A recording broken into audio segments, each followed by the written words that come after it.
In this video, I am going to discuss about decision trees. Decision trees are a visual and intuitive tool for decision making where different choices and the outcomes for each decision are represented visually. This technique helps businesses make informed and rational choices by systematically considering different factors and outcomes involved in each decision. Decision tree is more useful than probability distribution tables, which is expected values, because this technique considers about the chain of reactions for n uncertainty of an outcome, which means under expected values we only considered the probability for each outcome. We did not consider what were the factors affecting that outcome. Here under decision trees, we are going to consider those hidden factors as well. So simply, decision tree method is more reliable and useful than expected values. And also remember, for the calculation part of decision trees, we are going to use the expected values technique. There are two elements of a decision tree. You need to know about these two elements. A square represents a decision point in a decision tree. A circle represents an outcome point. How many decision points are there in this decision tree? There are two decision points, A and B, because these are squares. Then how many outcome points are there in this decision tree? There are three outcome points, 1, 2 and 3. Circles represent outcome points, squares represent decision points. Decision points means we have to make a decision at this point. Just look at this decision tree. At point A, we have to make a decision whether to select option A or select option B. At this decision point, we have to make a decision. Let's say if we select option A path, then we will meet an outcome point, which is this. If we select the option 2 path, we will meet an outcome point here. And there are further elements after this outcome point. There is again a decision point. Here we also have to make a decision whether to select option 3 or whether to select option 4. The path will grow as we make decisions until we meet the final outcome. This is the guideline to draw a decision tree. You need to remember these guidelines. You will be not required to draw decision trees in your exam, but you have to have understanding how the decision trees are drawn and how the decisions are making use a decision tree. These guidelines may also be tested in your exam, so have a thorough understanding of the following points. Now we know squares represent decision points, circles represent outcome points. Decision tree starts with a decision point. Let's go back.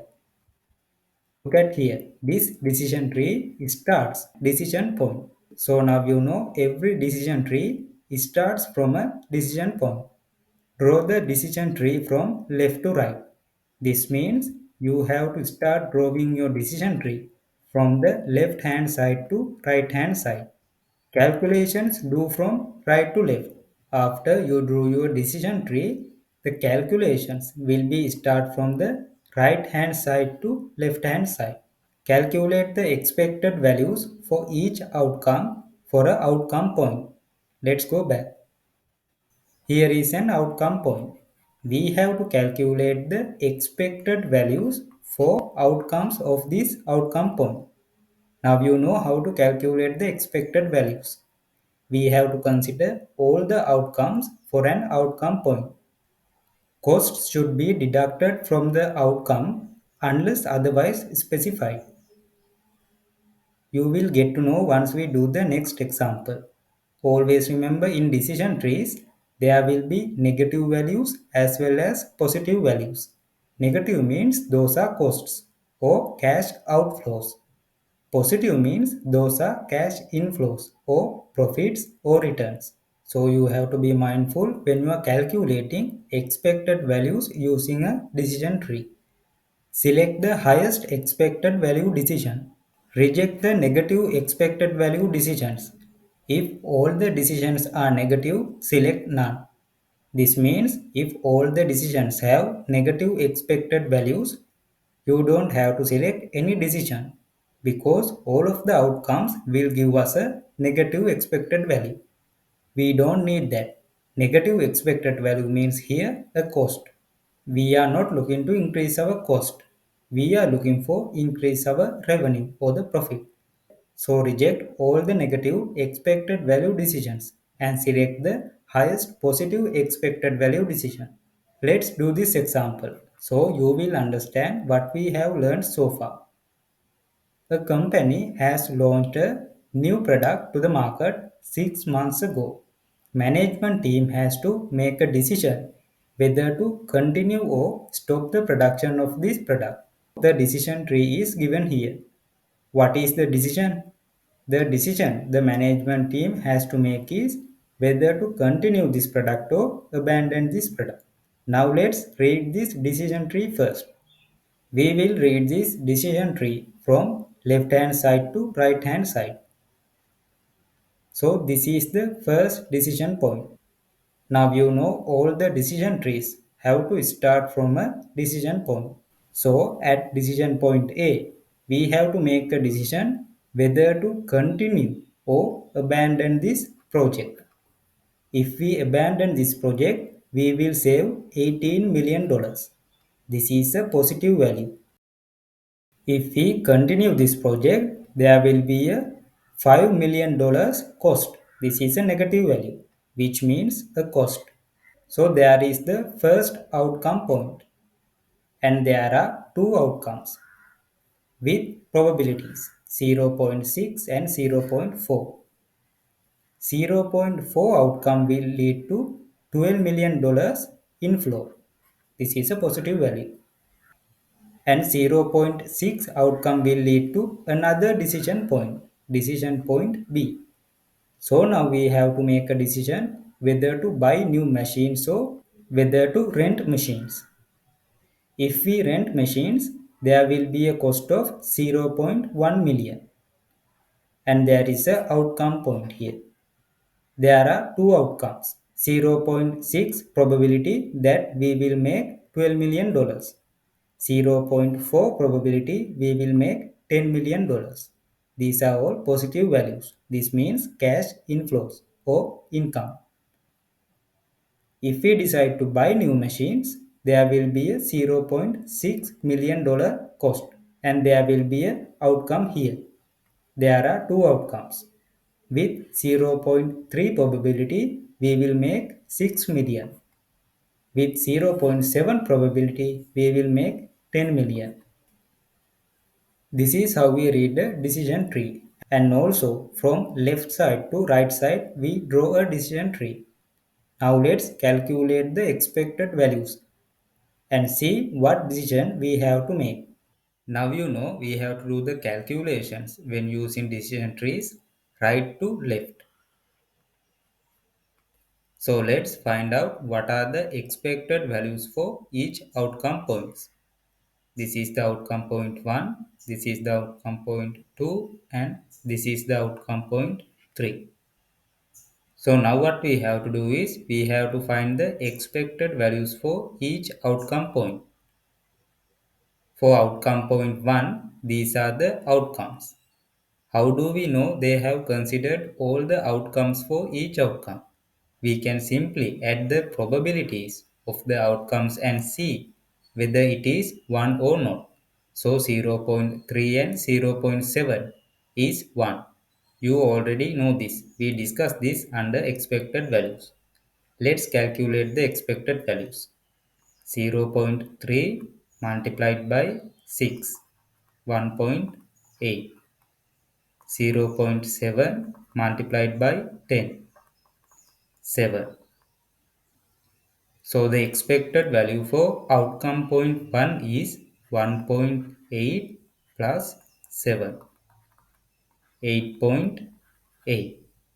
Now let's calculate the expected value for outcome point 2. 0.6 multiplied by 12 equals to 7.2. 0.4 multiplied by 10 equals to 4. So the expected value for outcome 2 is 7.2 plus 4, 11.2. Now what we have to do is we have to calculate the expected value for buy new machine option and rent machine option. So the expected value for buy new machine equals to 8.8 minus 0.6. This 0.6 is the cost equals to 8.2. The expected value for rent machine equals to 11.2 minus 0.1 equals to 11.1. So now we have to make a decision at decision point P whether to select buy new machines option or rent machines option. We select the highest positive expected value option, which is rent machines. So this equals to 11.1. Now for the outcome point 3, we have to calculate the expected values. So 0.6 multiplied by 11.1. 11.1 is the expected value of the decision we selected. This equals to 6.66. For this outcome, 0.4 multiplied by 12, 4.8. So the expected value for outcome point 3 is 6.66 plus 4.8, 11.46. Now we have to calculate the expected value for the option to continue, which equals to 11.46 minus 5. 5 is the cost we have to incur if we select to continue this product. Be very mindful to deduct these costs. This equals to 0.46. Now we have to make the final decision at decision point A, whether to continue this product or abandon this product. We select the highest positive expected value option, which is to abandon this product because 18 million is higher than 6.46. So we select the abandon option. You may think why there is no cost here. Some cases there will be no cost. If they have given costs, you have to deduct them. In case there are no costs, we can simply take the value as 18 million. So the final decision is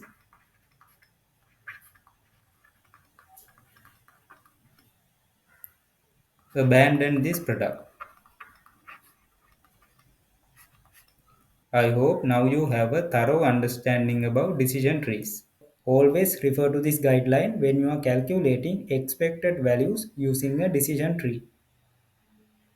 We always read the decision tree from the left hand side to right hand side, and we calculate the expected values from right hand side to left hand side.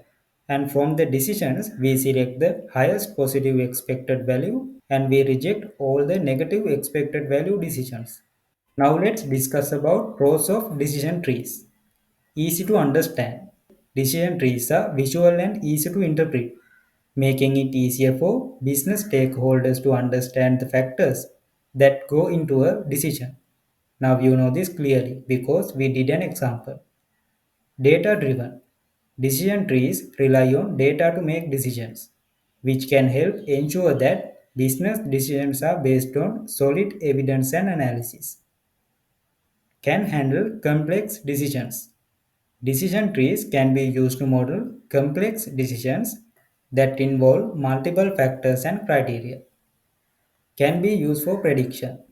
Decision trees can also be used for predictive analytics, such as predicting customer behavior or market trends. Now let's discuss about limitations of decision trees. The data and the probabilities used in the decision tree to calculate expected values are estimates.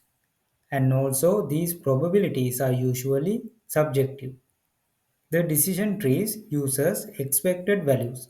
So the limitations of expected value method will apply to decision trees as well. The decision tree analysis ignores non-financial factors. Thank you for watching. See you in the next video.